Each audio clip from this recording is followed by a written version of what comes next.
I've seen this with like, we've had like a few undergrads work with me on different parts of the stuff.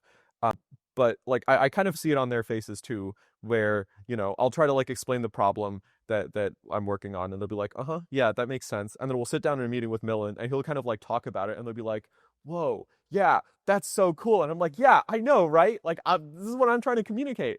But yeah, I think that's like one of the biggest things is he's very good at making me want to do the thing.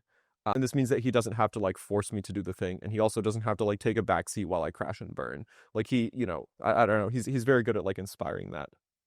The other thing is I think he really knows when to be hands-on versus hands-off is what I'll say.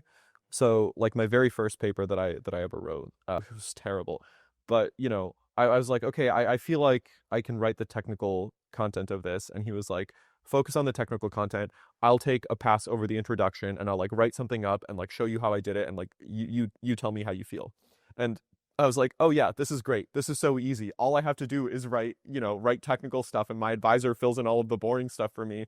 And like that's what I needed for that first paper, is to not be stressed about how to write a good introduction. And then my second paper came around, and I was like, hey Millen, are you going to write the intro for me? He was like, no, why don't you take a crack at it? And I was like, okay. And I wrote something, and it was like garbage. And he was like, okay, so here's where we went wrong. Like, you're focusing on this instead of this other thing, which is what the paper is really about. And like gave me feedback to sort of improve.